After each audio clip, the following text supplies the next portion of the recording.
Hey everyone, Ava here, and today I have another NECA review. This time it's the Mad Predator from Alien vs. Predator. Yeah, you can see he's right here, and he comes with little extra somethings. He has the face hugger and he has a chest burster. Alright, and I will get into why he has those after we open it. But for now, let's just take a look at the packaging.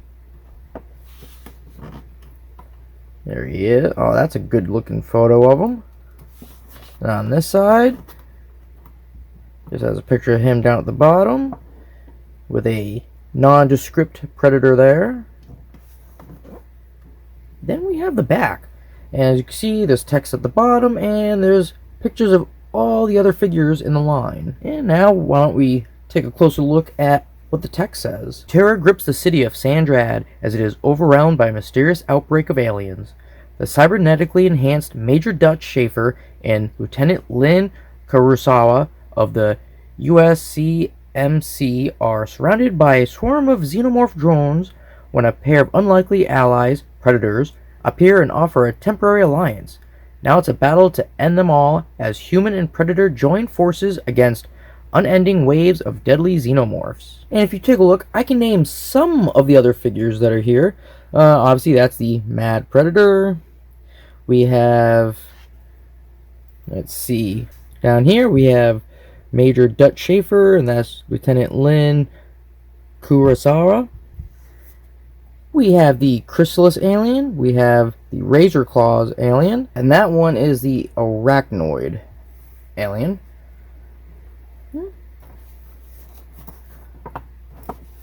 So why don't we open this guy up and take a closer look. Alright, here he is out of the package.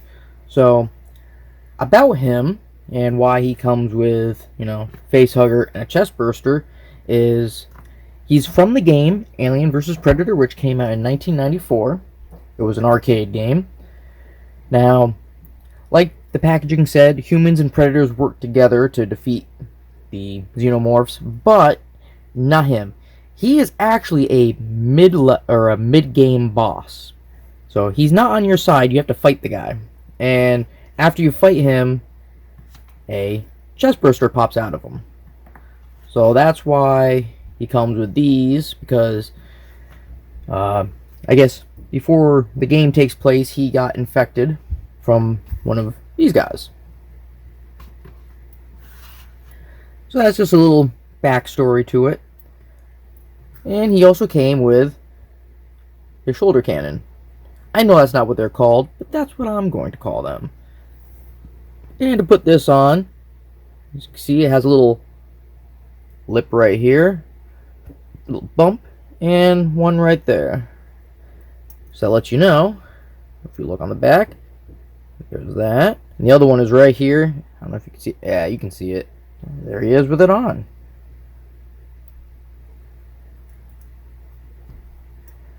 Alright, so why don't we talk about the colors, since that seems to be the most obvious thing about him. He's blue. He has a bit of like a sky blue, and then kind of a darker blue, but not blue. So they're both pretty light in color, and it's all over he has his flesh showing. His armor is like a combination of browns, greens, tan. If you look, it's like that on every piece of armor. Then he also has a dark brown for his loincloth. And he has his black dreads. I don't know if you can see it, but his eyes are actually white. They might look blue in the video, but they're white. Really small and beady looking. The only other color he has on him would be the gray blades right there. So I guess the next thing we talk about, let's do articulation. Now he's got his head. You can move that around. Little gun here that can move and go up, down, and it can swivel. He can move his shoulders. He's got butterfly joints in his elbows. He can move his wrists.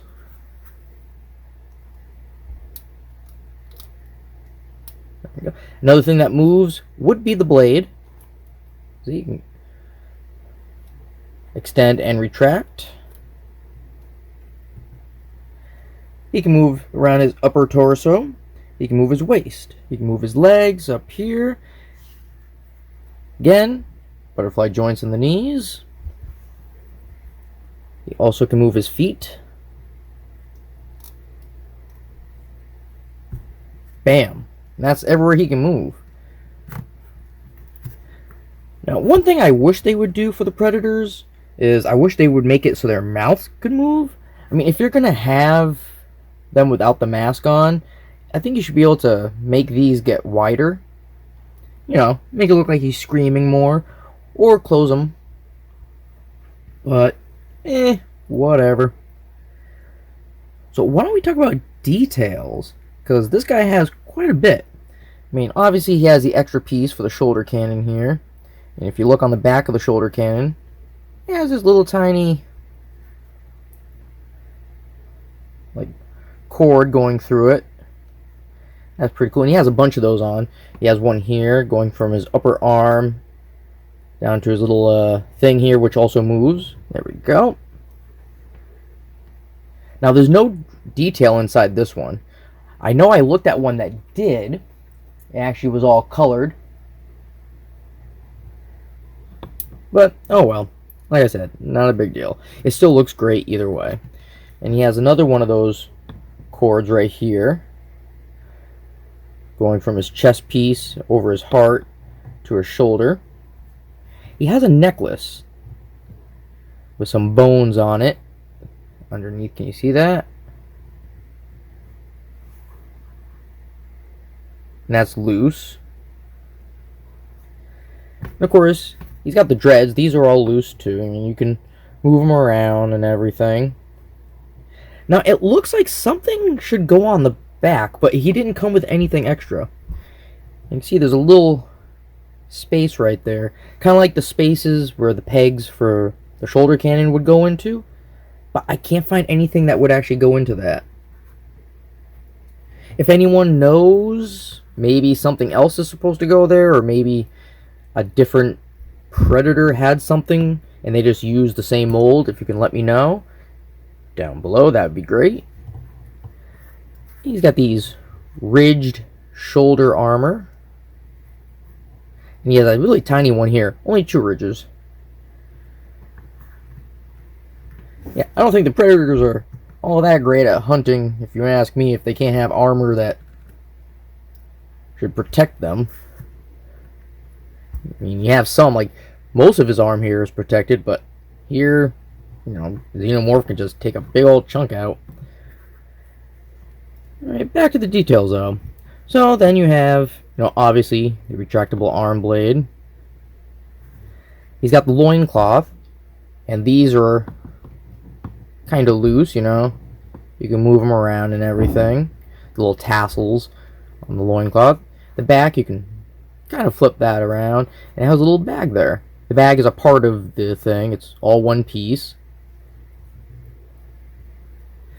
And also, he has a strap up here that's supposed to be like holding the armor on. And then he has thigh armor. He has a cod piece. He also has a belt, which I don't know why they'd have belts either, but okay. And then his knees down to the bottom of his shin is all armored. And then he has a little, like, I guess because he's wearing these sandals, so he has straps going up. They're not real straps, it's part of the mold. But then it almost looks like he has some armor on top of his foot, which is kind of weird. But I really do like the coloring. I like how they did the darker blue for inside the lines and everything. And of course, if you look, he has like that fishnet look going to him, all the crisscrosses. And he has these, I wouldn't call them rings, but he's like wearing a glove. If you look, this hand would be better to show. So the glove front only covers his knuckles, inside the palm. They didn't do the full palm. You can still see the center. You know, like I said, I don't think they're really good at, getting themselves armored up. They're supposed to be these, badass killing machines. They hunt anything and they can almost always win. So that's my review on the Mad Predator from NECA's Alien vs. Predator line, based off the 1994 arcade game of said name. So, as always, feel free to leave comments down below, like and subscribe, and I'll see you all later.